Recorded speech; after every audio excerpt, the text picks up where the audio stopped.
Este programa tem apoio cultural da CNM, Confederação Nacional dos Metalúrgicos.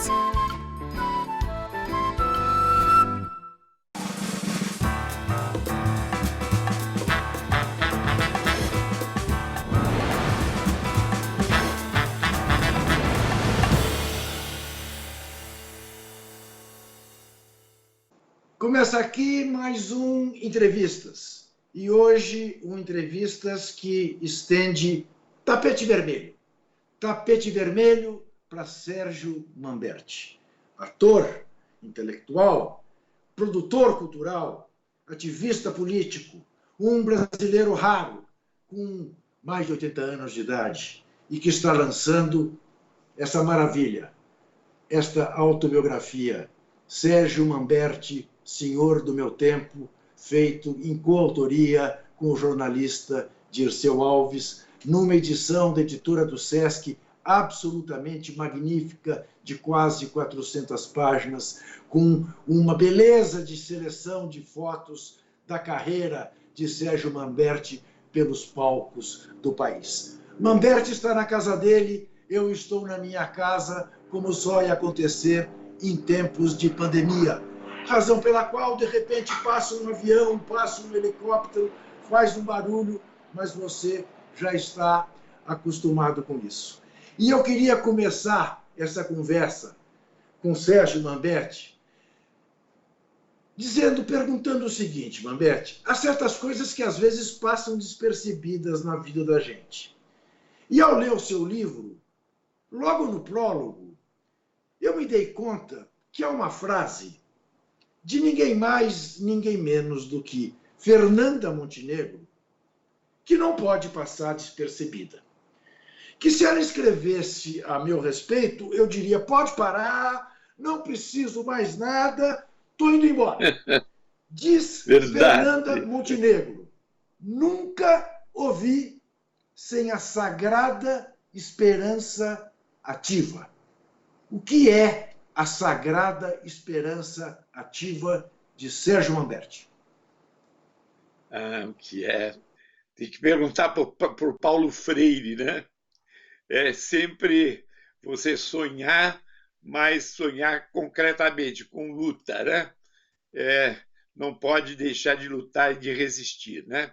Isso é o mais importante. E essa energia você adquire através desse treino que a vida vai te dando, né? De que a persistência se torna uma coisa absolutamente fundamental para que você continue sonhando e tendo perspectiva de mudanças, de transformações. Eu sempre, quando eu vejo Lula, por exemplo, dizer que ele queria fazer com que ele saísse da prisão de graça, né? Ele falou, só saio depois da minha inocência estar comprovada. Então, essa resistência é fundamental e é para isso que nós estamos aqui, né, Juca? Contribuindo sempre para que o Brasil seja o país que merece ser, porque o Brasil é um grande país. A gente viu durante os governos Lula e Dilma as possibilidades reais que o Brasil tem de ser uma nação com liderança no cenário internacional, como foi, né? E o novo governo que já a partir de Temer, depois do golpe contra Dilma Rousseff, já começou a tentar desmontar toda essa construção, que foi uma construção muito responsável, de grande participação social, de grande projeção internacional, onde chegamos a ser o sexto para o quinto país do mundo, né? Em termos de importância, de economia, de tudo. Eu fiquei 12 anos do governo e me orgulho demais dessa minha participação, que me tirou, me roubou um tempo dos palcos, né? Mas em nenhum momento eu senti, vamos dizer, que eu estava perdendo o meu tempo. Pelo contrário, foi um grande aprendizado e são outros palcos, né? Eu frequentei outras dimensões, né, desse país. principalmente estando no centro do governo, né? E eu fui do Ministério da Cultura, eu sou do coletivo de cultura do PT, e a minha militância política ela se dá fundamentalmente através da cultura, porque acredito que a cultura é que transforma, né? E tinha esse compromisso de Lula, né? De fazer com que o Ministério da Cultura, a partir da escolha de Gilberto Gil e o quadro que ele conseguiu reunir, né? Uma evolução contínua, muito importante. Eu não estou dizendo que não tenha havido, vamos dizer, coisas que a gente poderia ter feito melhor. Eu acho que na área de comunicação nós fomos muito condescendentes, né? E a gente sabe que a comunicação hoje, se a gente fala muito de educação e cultura, a gente sabe que hoje esse é um tripé, né? Onde a comunicação não pode estar ausente, né? E infelizmente foi isso que aconteceu, né? A gente ficou um pouco refém de uma comunicação nada democrática.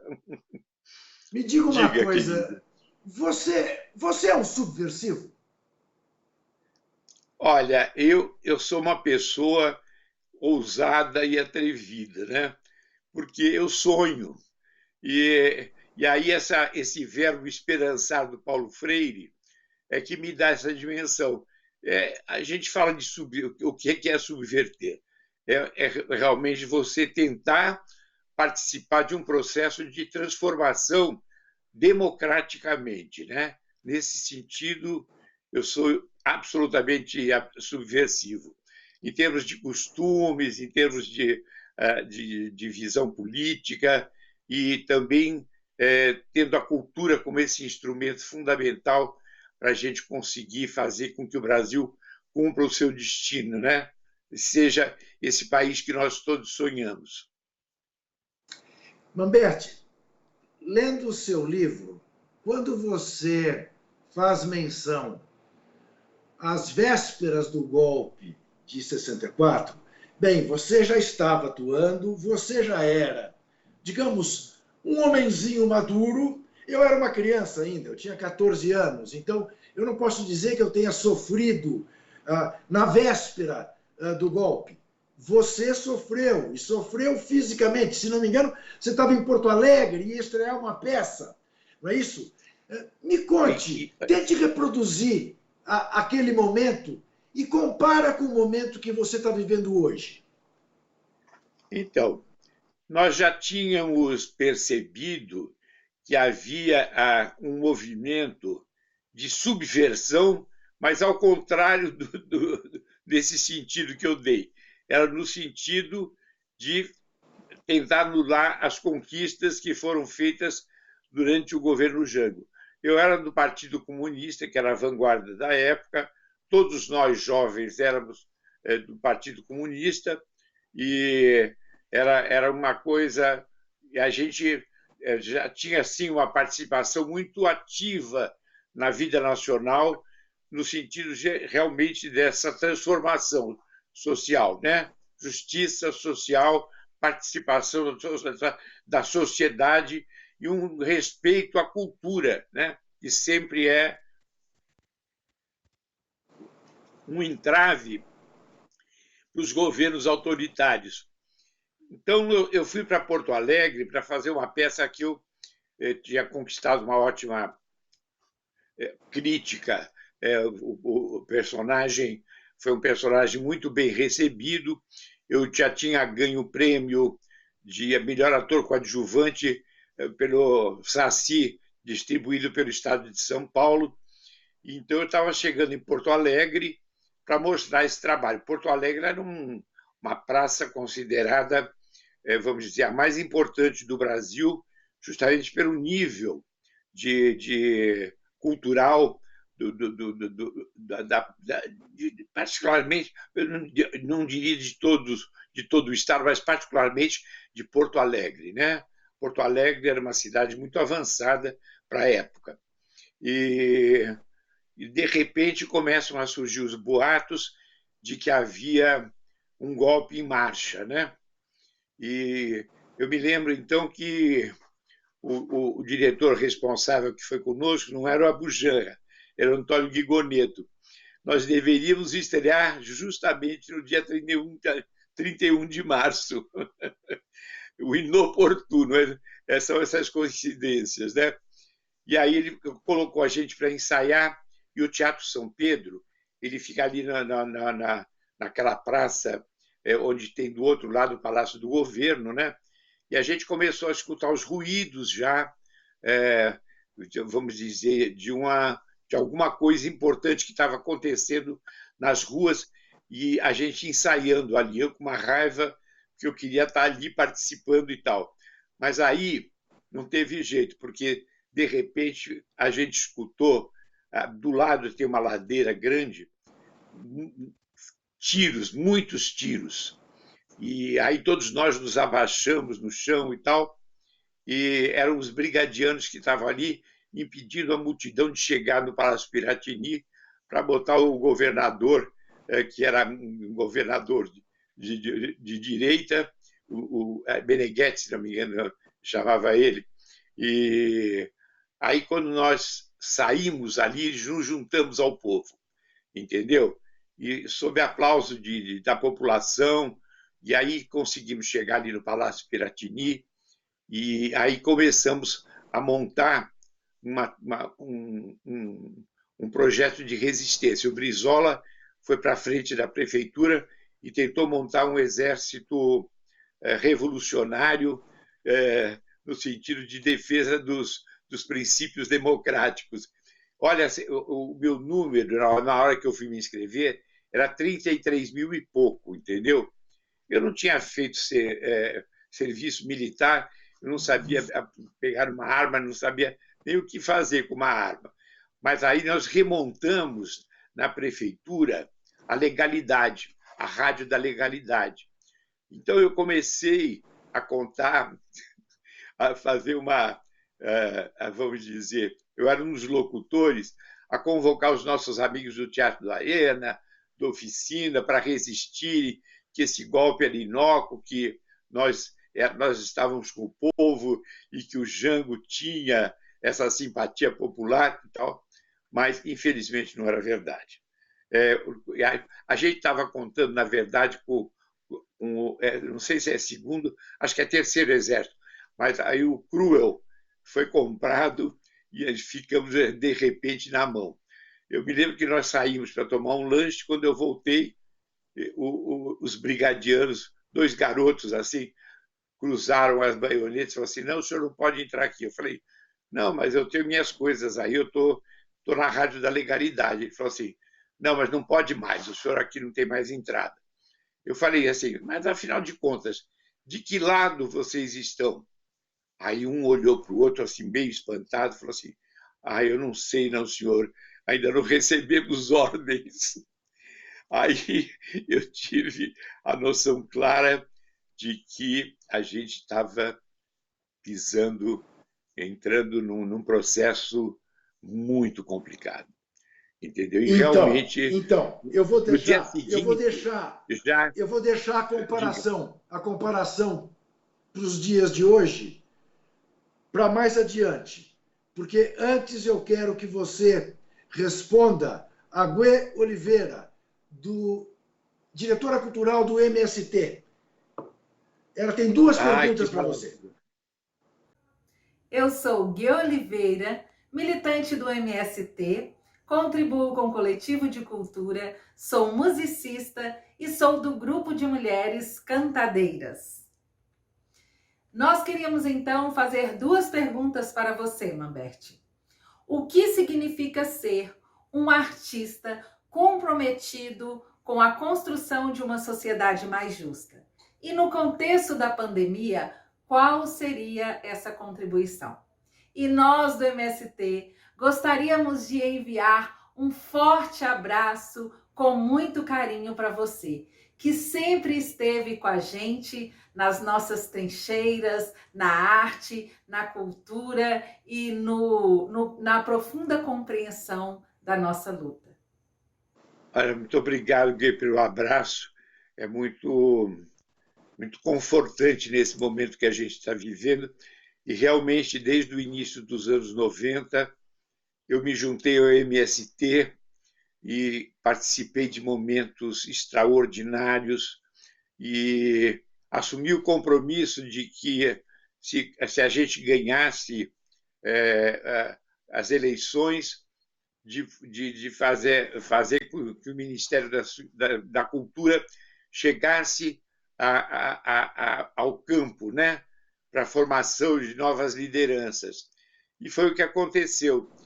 Eu participei da fundação, a primeira Secretaria da Identidade e da Diversidade Cultural, e o MST foi contemplado com recursos para fazer, através do Teatro do Oprimido, a formação de 300 lideranças culturais para o campo.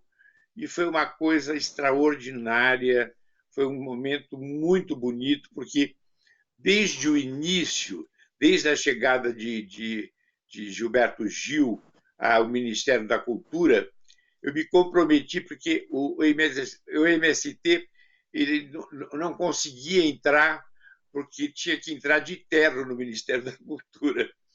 Então, de repente, apareceram o MST e todos os seus violeiros, entendeu? Eu conversei com o Gil falou: olha, Sérgio, eu estou com a agenda meio complicada aqui, mas eu não vou deixar de receber o MST.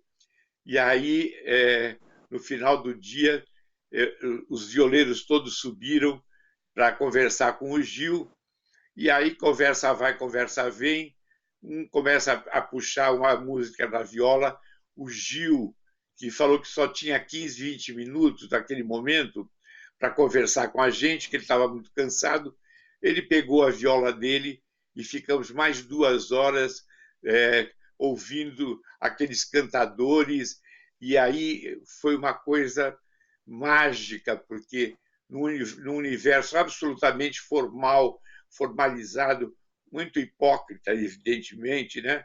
A gente estava ali, a presença do povo era efetiva ali no Ministério da Cultura. Então, foi uma coisa que me deu... E desde aquele momento, o Gil, inclusive, ele tinha uma terra que ele recebeu em pagamento do Rogério Duarte, aquele grande artista plástico, grande liderança também. O Rogério tinha pedido um dinheiro emprestado a ele e deu a terra para ele, que disse que não sabia mexer com a terra, né? E o Gil também não sabia. E aí ele doou aquele pedaço de terra para o MST. Foi assim que nós começamos a nossa aventura no Ministério da Cultura e chegamos a montar a Rede Cultural do Campo, né? Que foi maravilhosa, formou essas 300 lideranças, e em seguida nós começamos a trabalhar em cima da diversidade cultural, e aí as pessoas falavam: mas como que vai ser esse trabalho? Mas não precisou, a sociedade nos ensinou. O movimento LGBT se aproximou de nós, a UNE, assim, as culturas populares. Então, quando menos eu podia esperar, de repente nós tínhamos uma secretaria muito ativa, pouquíssima verba, mas muita vontade de fazer as coisas, e conseguimos realmente um resultado extraordinário. Tanto que até hoje... Vou te interromper para a gente fazer um rapidíssimo intervalo e voltar em seguida.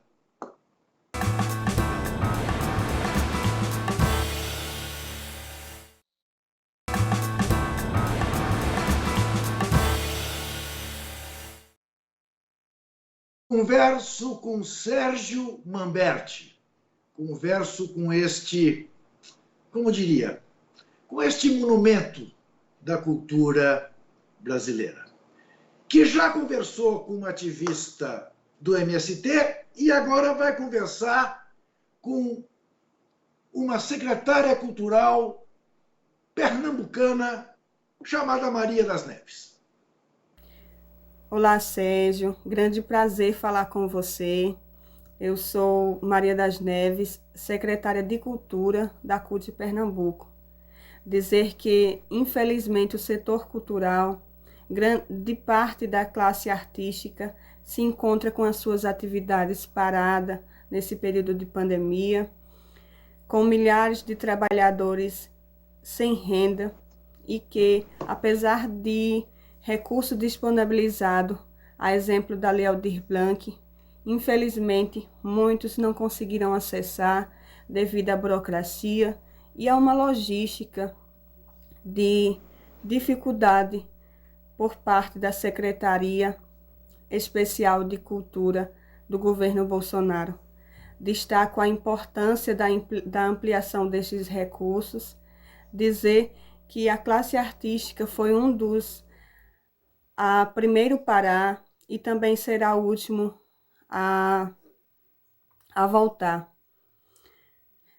E a necessidade da união da classe artística para ultrapassar esse período de pandemia que é tão importante à cultura em si, na transformação da nossa sociedade, e também uma contribuição importantíssima nesse período de pandemia como instrumento de cura. Obrigado, Juca, pelo espaço. Oh, querida Maria das Neves, que maravilha. A CUT também foi uma entidade que contribuiu fortemente para a nossa militância cultural, né? À medida que ela falava dos trabalhadores da cidade, né? Os trabalhadores do campo, o MST, os trabalhadores da cidade, a CUT, que foi uma grande formadora de processos democráticos, de resistência diante do poder autoritário que tinha se estabelecido em nosso país. Mas também tinha uma Secretaria de Cultura eficiente, e com isso a gente pôde trabalhar muito junto, né? E então, o que acontece, Maria das Neves? Foi através justamente da Lei Aldir Blanc que a gente conseguiu fazer com que um recurso que estava já praticamente ia voltar para o Tesouro, a gente descobriu que eram recursos da cultura, e a gente, com isso, conseguiu montar a Lei Aldir Blanc, e nas reuniões da Lei Aldir Blanc que a gente fez por todo o Brasil, a gente percebeu que, apesar do desmonte cultural que o Ministério da Cultura fez sistematicamente, e mesmo outros governos, o legado de todo o processo do governo Lula estava vivo em várias secretarias, em vários estados, em vários municípios. Então, a gente, na verdade, está tendo uma atividade paralela, entendeu? Que não depende exclusivamente do Ministério da Cultura, pelo contrário. E agora a Lei Paulo Gustavo vai de novo mobilizar um outro recurso, que é da mesma fonte, que é da lei do fomento cultural, né? Então, que está lá imobilizado para fazer, vamos dizer, chegar recursos para dar um alívio, né? E fortalecer as pessoas que ficaram já há quase 2 anos sem o seu trabalho e sem a sua remuneração, mas principalmente exercer a sua profissão, porque o artista ele não pode ficar parado, né? Então a gente foi para as praças, a gente utilizou os recursos virtuais aí para fazer muitas lives e fazer até espetáculos com essa que não são espetáculos específicos de teatro, mas com isso a gente mostrou que a gente sabe resistir, entendeu? E mesmo passando por uma crise como nunca a gente tinha passado, que realmente estamos sem poder estar nos nossos teatros, nas nossas atividades culturais, pela questão de solidariedade, primeiro porque estamos proibidos mesmo por uma questão de sobrevivência da pandemia. Mas, na verdade, a gente teve essa possibilidade de, em nenhum momento, a gente tentou burlar qualquer tipo de coisa, entendeu? A nossa resistência se formou em outros campos, entendeu? E para que a gente também pudesse ser solidário ao povo que está submetido a esse desgoverno, particularmente na questão da saúde no Brasil. Agora, com a CPI do Ministério da Cultura, do Ministério da Saúde, estou em casa, eu tenho podido assistir, é um escândalo, é um escândalo. É uma coisa... Ontem o Ernesto Araújo, depondo na CPI, era uma coisa extraordinária. Até o Renan Calheiros ficou de esquerda, entendeu? Uma coisa maravilhosa, porque a gente está vendo o desmonte dessa mentira desse governo, entendeu? Isso é uma coisa muito importante, que só vem a partir dessa nossa resistência. Essa CPI não foi fácil de montar, essa CPI, mas ela vai mostrar que o rei está nu, né? Isso eu acho mais importante. Então, eu te perguntei no bloco anterior sobre 64. Mambete, você vê alguma semelhança com os dias de hoje? Melhor perguntando, você tem algum temor de que a gente possa estar de novo às portas de uma ditadura? Olha, na verdade, eu não diria que nós estamos às portas de uma ditadura. A gente tem janelas, né?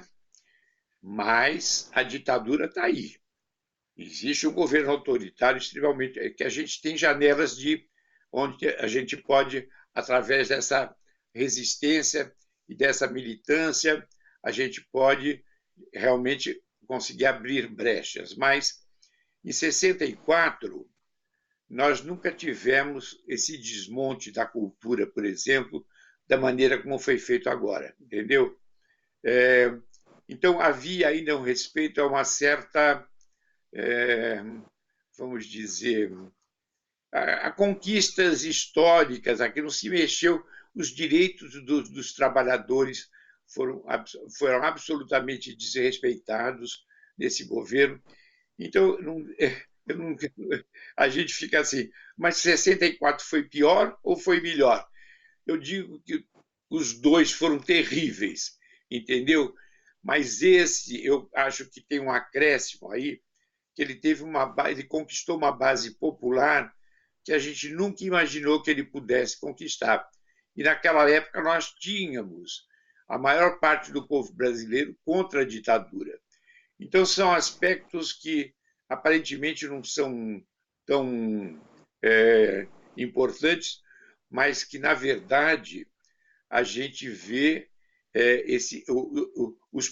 cada dia vem um desmonte aqui no Ministério da Cultura, um desmonte aqui no Ministério do Trabalho, ministérios que desapareceram, ou seja, ele é demolidor, entendeu? E aí a gente, hoje, já tem a aprovação dele bastante, está num ponto crítico, mas ainda tem um percentual grande aí de pessoas que apoiam esse governo, embora para a corrida presidencial Lula esteja com 55, segundo o Datafolha, das preferências, e o Bolsonaro com 32. Então, eu tive conversando com o Lula, falei, Lula, valeu a pena. Ele falou assim, Serginho, o que nós conquistamos é apenas o começo. Temos muita luta para fazer com que eu realmente possa concorrer à presidência do nosso país em 22. Então, não é simples, a gente não pode descansar. Eu estou com 82 anos, depois de ter participado de um governo revolucionário, eu falei assim, puxa vida, eu dei a minha parte, agora vou curtir um pouco aqui e sossegar um pouquinho. ao contrário, né? Aí você vê que a resistência não pode parar, né, Juca? Já E dizia o você é um Brecht, exemplo disso. já dizia o Brecht, né, Lambert? Aqueles que Já são dizia. imprescindíveis são os que lutam todos os dias. E por falar em Brecht, nos pegamos aqui falando de política, mas eu quero falar um pouco mais do seu livro, que eu vou mostrar de novo, Sérgio Manberti, Senhor do Meu Tempo, feito em parceria com o jornalista Dirceu Alves Júnior, das edições Sesc, um livro, além de tudo, lindo, porque é um livro ilustradíssimo. Eu não vou ter muita condição de mostrar, mas ilustradíssimo, com fotos, enfim. Sérgio Manberti, tem algum personagem dos tantos que você fez que você goste mais, que, digamos, com quem você se identifique mais? Bom, da televisão, eu tive o prazer de ser intérprete do Eugênio, da novela Vale Tudo, e do Senador de Agosto, né? Direção do Paulo José. Eu tive também a oportunidade de participar de alguns especiais, como Engraçadinha, do Nelson Rodrigues. São clássicos assim, né? Que ficaram e muitos personagens que ficaram na memória das pessoas. Mas eu sempre acreditei nesse elo fundamental da educação junto com a cultura para a transformação. E aí, Dr. Vítor do Castelo Rá-Tim-Bum, formou várias gerações. Então, eu tenho muito orgulho desse trabalho, porque formou muitos brasileiros. Eu estou agora fazendo um tratamento, veio o rapaz me aplicar em casa, entendeu? Aí ele chegou aqui, Dr. Vítor, que maravilha! A minha filha tem 6 anos de idade. Esse programa transformou a minha vida, e me transformou e me fez um cidadão. Então, eu já passei para ela, e ela já procura diretamente na internet para ver o Castelo Rá-Tim-Bum, que não está mais na TV aberta, entendeu? Então, eu considero que o Dr. Vítor, na sua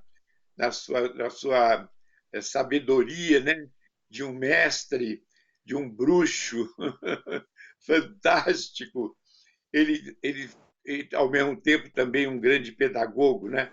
Porque ele mostrava que, quando precisava colocar os pingos dos is, ele colocava. Então, quando o Nino saía um pouco do riscado ali, do que estava combinado, o Dr. Vítor brigava com ele, e aí falava aquele famoso raios e trovões, entendeu? Que eu adoraria que, com meus raios e trovões, eu pudesse fazer exorcizar esse momento. Mas esse raios e trovões ecoa todo. Ainda hoje de manhã eu fiz para esse rapaz uma gravação para a filha dele, falando, mas ela faz questão, o senhor não precisa dizer nada, só diga raios e trovões. Que maravilha! Que maravilha! Então, Manberti, o Itamaraty perdeu um diplomata e o Brasil ganhou um ator magnífico. Foi isso que aconteceu? A sua família queria que você fizesse Itamaraty, que você fosse para a diplomacia? Eu sempre tive um pendor para línguas, né? E também eu era um ótimo aluno, então, e também uma pessoa de muita conciliação, entendeu? Então, meu pai achava que eu tinha as qualidades para ser um homem do Itamaraty, que sempre foi um exemplo, né, do ponto de vista da diplomacia nacional e internacional. E queria que eu fosse um diplomata. Mas meus pais, eles eram apaixonados por cultura, por nos levavam a teatros, a mim e meu irmão. Então, nós dois escolhemos seguir a profissão de atores, né? E aí a mãe do Plínio Marcos era colega da minha mãe, também professora, falou, a minha mãe falou para ela, Maria José, minha mãe era Maria José, ela falou assim, os meus filhos resolveram fazer teatro, eu estou tão preocupada, porque é uma profissão tão instável, não sei mais o quê. Aí a mãe do Plínio falou assim, Maria, erga as mãos para o céu e agradeça, porque o meu filho escolheu fazer circo. Que beleza! Olha aqui, vou fazer mais um rápido intervalo e voltamos com Sérgio Manberti.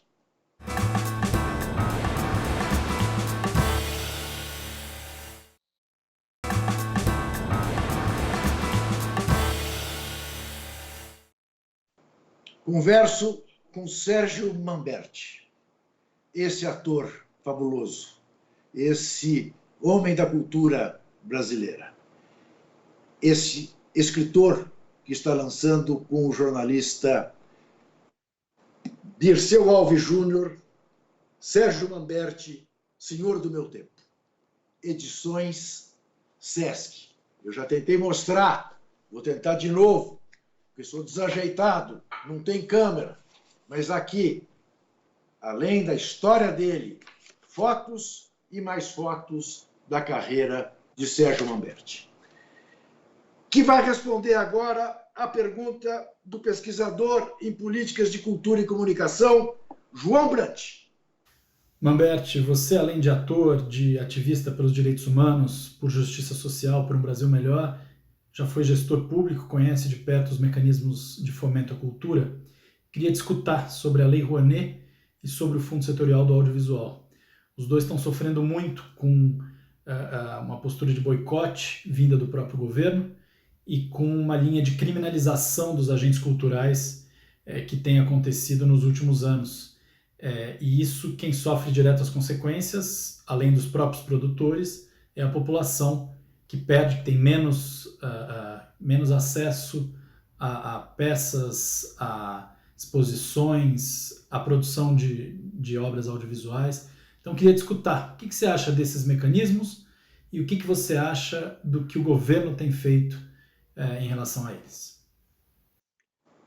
Bom, João Brant, você é um companheiro de luta, também ocupou espaços aí na administração cultural, a nível municipal, a nível federal, e tivemos muitas vezes juntos nessas lutas e tínhamos uma visão crítica da lei do audiovisual, não, da Lei Rouanet, na medida em que muitas vezes a lei, do jeito que ela foi concebida, ela privilegiava os lugares onde o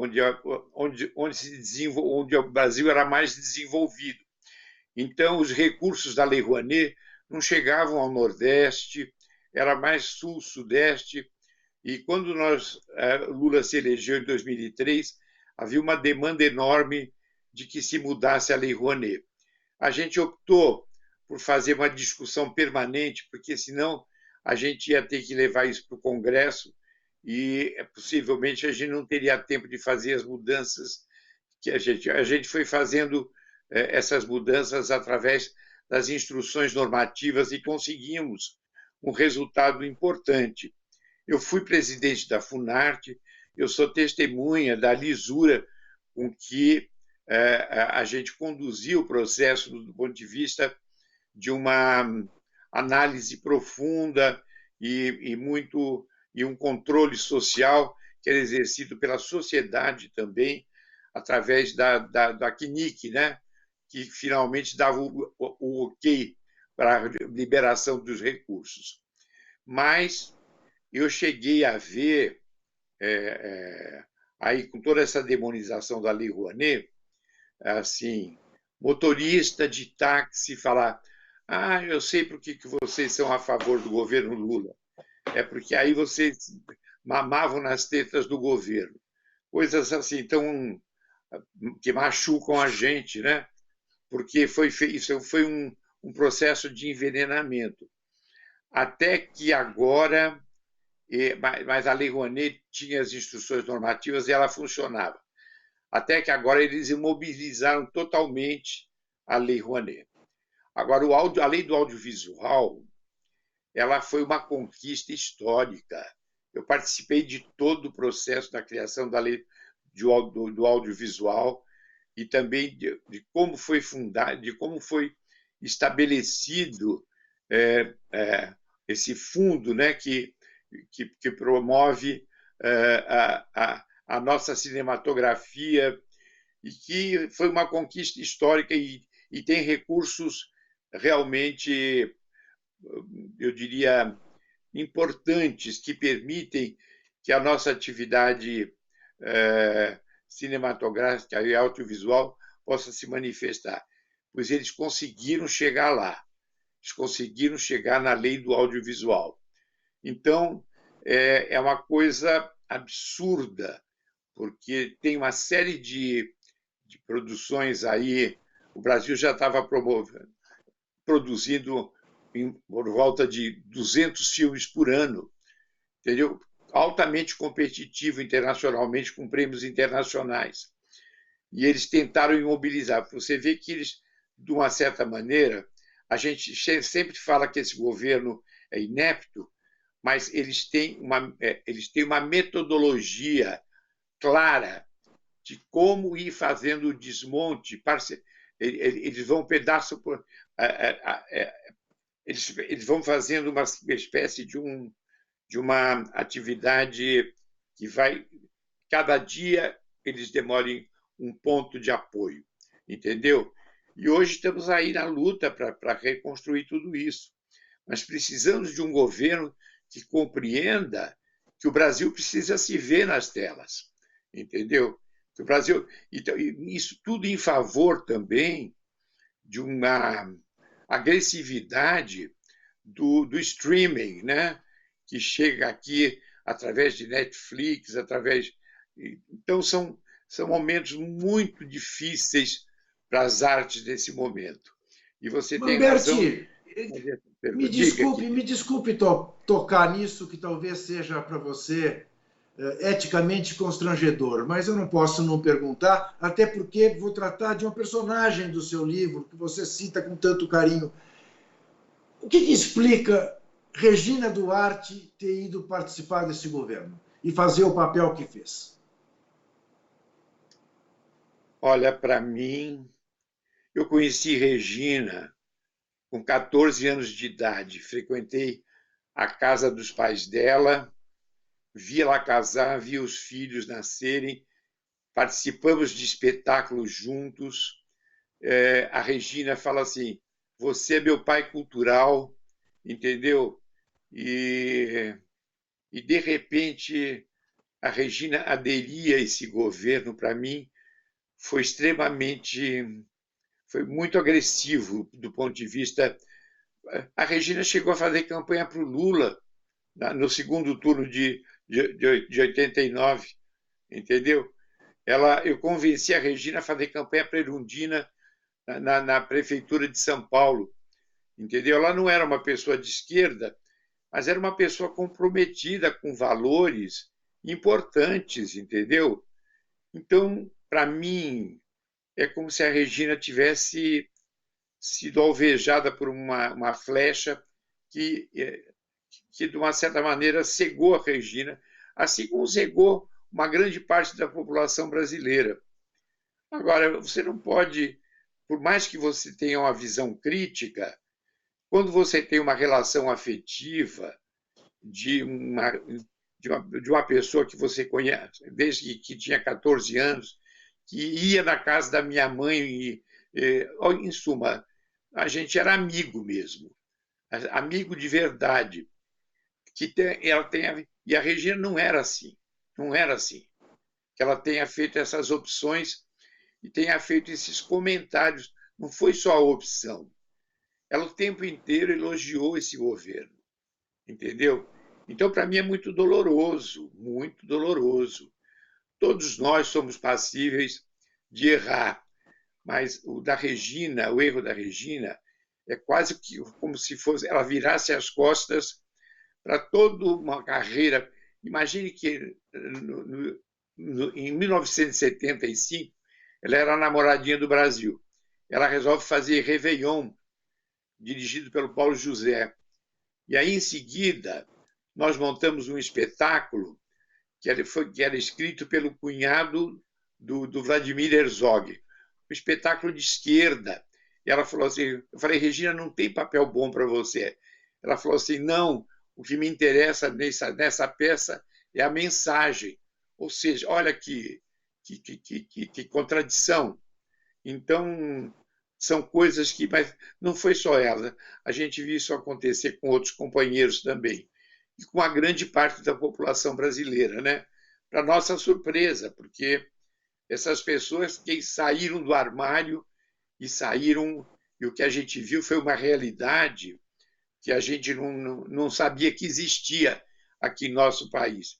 Um conservadorismo e uma ausência de espírito crítico. E quando você conversa com uma dessas pessoas, por mais que você argumente, você não consegue mudar a opinião delas. Olha que eu estou vendo, depois de tudo, como ele conduziu essa questão da pandemia e como tem gente que ainda continua apoiando esse governo genocida, né? Na verdade, são mais de 400 mil pessoas que morreram aí com a perspectiva de aumentar. Então, eu espero que essa CPI venha também nos dar um alento, né, nesse processo todo. É o começo de uma reação. Então, também isso se deve à resistência da gente, entendeu? Então, eu fico muito triste de ver isso. Eu sei que os filhos da Regina também tiveram a mesma preocupação, mas como filhos, evidentemente, tiveram que respeitar vamos dizer, as posições da mãe. Claro. Né? Você aí é complicado. Viver muito, como você felizmente vive e ainda haverá de viver, tem uma porção de benefícios. Ter feito tanta coisa como você fez, ser o exemplo que você ter tanta coisa ainda a fazer pela frente, ser esta figura ativista, né, que não para como você. Ao mesmo tempo, evidentemente, a gente passa a conviver com perdas. Você tem duas perdas, assim, absolutamente gigantescas. De uma mulher que você amou, que te deu seus filhos e que morreu tão cedo, aos 37 anos. Uma companheira que foi embora aos 37 anos. E depois um companheiro com quem você viveu outros 37 anos, por coincidência. Como é que você lida com essas perdas da Vivian e do Ednardo? Eu tive 18 anos com a Vivian, né? Foi uma vivência também muito intensa, 3 filhos. A Vivian também era militante, então passamos momentos absolutamente de uma parceria, de uma cumplicidade muito grande. E foi um sofrimento para mim vê-la morrendo aos pouquinhos, sabe? E ela nunca desistiu, nunca desistiu. Quando ela não podia mais representar como atriz, ela passou a ser coreógrafa, ela começou a fazer o Super 8, ela pegou as crianças e começou a aprender música. Ou seja, eu nunca vi uma pessoa com tanta vitalidade diante de uma morte iminente que ela nunca aceitou. Ela só aceitou a morte na hora do desenlace mesmo, entendeu? Lutou bravamente para sobreviver e acreditar que ela podia continuar. E aí, 2 anos depois, numa viagem ao Nordeste, no Rio Grande do Norte, eu acabei conhecendo o Ednardo através de companheiros do partido, entendeu? O Ednardo era muito amigo da Fátima Bezerra, que hoje é governadora, e aí a gente começou a manter uma relação que eu nunca esperava que pudesse frutificar, porque eu tinha os filhos pequenos, mamãe morava comigo, meu sogro também. Pois você acredita que logo depois que eu voltei dessa viagem, o meu sogro morreu. Primeiro morreu mamãe e 4 meses depois morreu meu sogro. Aí o Ednardo veio para me apoiar aqui. E aí ele precisou fazer uma cirurgia. Então, circunstancialmente, ele acabou permanecendo ao meu lado. E aí se estabeleceu uma relação profunda que era completamente diferente da Vívia. Já era uma relação mais madura, uma relação mais também com essa cumplicidade política, também ele também assistia a todos os meus espetáculos, também compartilhava da minha atividade cultural, entendeu? E também morreu muito jovem, porque ele morreu com 62 anos, um pouco decepcionado, porque as iniciativas profissionais dele não deram certo, entendeu? E aí isso provocou um processo de depressão nos últimos anos da vida dele, que acabou levando ele mais cedo.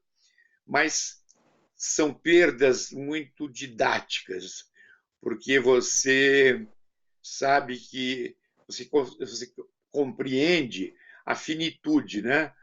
Como os processos terminam, né? E isso tudo, a minha relação com os meus filhos é uma relação muito profunda também. Todos acabaram abraçando a minha profissão. O Duda Mamberti é ator, o Carlos é produtor, o Fabrício é diretor da Globo, dirige a Globo desde 1995, entendeu? E o Ednardo se incorporou à família, entendeu? E depois eu adotei uma criança que hoje está com 33 anos, que é a Daniele, que era a mulher que eu não tive, entendeu? Então, você vê que o processo da vida é esse, e que, na medida em que você vai se aproximando a minha idade já é uma idade de 82 anos. Eu estou agora num tratamento aqui de coluna, que são essas primeiras coisas que aparecem que vamos dizer, mostram que o tempo passa, né? Mas eu continuo com a mesma energia, viu? Eu sei. Quero te agradecer muitíssimo essa nossa conversa. Quero de novo mostrar a quem nos vê o seu livro, Sérgio Mamberti, O Senhor do Meu Tempo, com Dirceu Alves Júnior, da Edições Sesc. Você não pode deixar de ler. Isso aqui é um testemunho da história recente do Brasil. Isto aqui é um almanaque da cultura brasileira. Quinta-feira, 9h30, estaremos aqui de volta no canal 44.1 da TVT, como às terças-feiras, 9h30, na TVE da Bahia. Não se esqueça, desesperar jamais.